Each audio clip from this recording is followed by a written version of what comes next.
रसूलुल्लाह सल्लल्लाहु अलैहि वआलिहि वसल्लम की बीवी हज़रत आयशा रज़ी अल्लाह अन्हा जब कोई ऐसी बातें सुनती जिसको समझ ना पाती तो दोबारा इसको मालूम करती ताकि समझ लें। चुनांचे एक मरतबा नबी करीम ने फरमाया कि जिससे हिसाब लिया गया उसे अज़ाब किया जाएगा। हज़रत आयशा रज़ी अल्लाह अन्हा फरमाती हैं कि अज़ाब किया जाएगा, ये सुनकर मैंने कहा कि क्या अल्लाह ने ये नहीं फरमाया कि अनकरीब उससे आसान हिसाब लिया जाएगा। रसूलुल्लाह सल्लल्लाहु अलैहि वसल्लम ने फरमाया कि ये सिर्फ अल्लाह के दरबार में पेशी का जिक्र है, लेकिन जिसके हिसाब में जांच पड़ताल की गई समझो वो गारत हो गया। उन्होंने उर्वा बिन सईद वाली मदीना से जब वो मक्का में इब्न ज़ुबैर से लड़ने के लिए फ़ौजें भेज रहे थे कि ए अमीर मुझे आप इजाज़त दें तो वो हदीस आपसे बयान कर दूं जो रसूलुल्लाह ने फ़तह मक्का के दूसरे दिन इरशाद फरमाई थी। इस हदीस को मेरे दोनों कानों ने सुना और मेरे दिल ने उसे याद रखा है। और जब रसूलुल्लाह ये हदीस फरमा रहे थे तो मेरी आंखें आपको देख रही थी।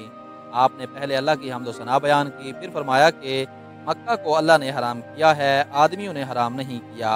तो सुन लो कि किसी शख्स के लिए जो अल्लाह पर और यौम आखिरत पर ईमान रखता हो जायज़ नहीं कि मक्का में खून रेज़ी करे या उसका कोई पेड़ काटे। फिर अगर कोई अल्लाह के रसूल के लड़ने की वजह से इसका जवाज़ निकाले तो इससे कह दो अल्लाह ने अपने रसूल के लिए इजाज़त दी थी, तुम्हारे लिए नहीं दी, और मुझे भी दिन के कुछ लम्हों के लिए इजाज़त मिली थी, आज इसकी हुर्मत लौट आई जैसी कल थी, और हाजिर गायब को ये बात पहुँचा दे। ये हदीस सुनने के बाद रावी हदीस अबू शरीफ से पूछा गया कि आपकी ये बात सुनकर अम्र ने क्या जवाब दिया। कहा यूँ कि ए अबू शरीफ, हदीस को मैं तुमसे ज़्यादा जानता हूँ। अगर हरम यानी मक्का किसी खताकार को या खून करके और फितना फैलाकर भाग आने वाले को पनाह नहीं देता।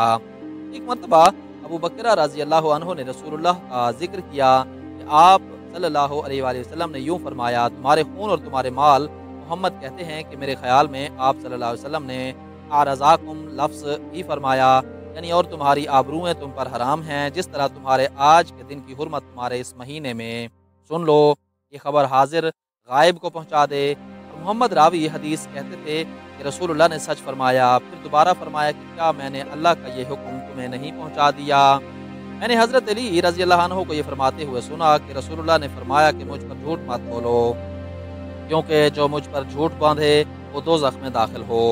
मैंने कभी आपसे रसूलुल्लाह की हदीस नहीं सुनी, मैंने आपको ये भी फरमाते हुए सुना है कि जो शख्स मुझ पर झूठ बांधेगा वो अपना ठिकाना जहन्नम में बना ले। मुझे बहुत सी हदीसें बयान करने से ये बात रोकती है कि नबी करीम ने फरमाया कि जो शख्स मुझ पर जानबूझकर झूठ बांधे वो अपना ठिकाना जहन्नम में बना ले। मैंने रसूलुल्लाह को ये फरमाते हुए सुना कि जो शख्स मेरे नाम से वो बात बयान करे जो मैंने नहीं की तो वो अपना ठिकाना जहन्नम में बना ले। और रसूलुल्लाह से कि अपनी औलाद का मेरे नाम के ऊपर नाम रखो मगर मेरी कुनियत इख्तियार ना करो।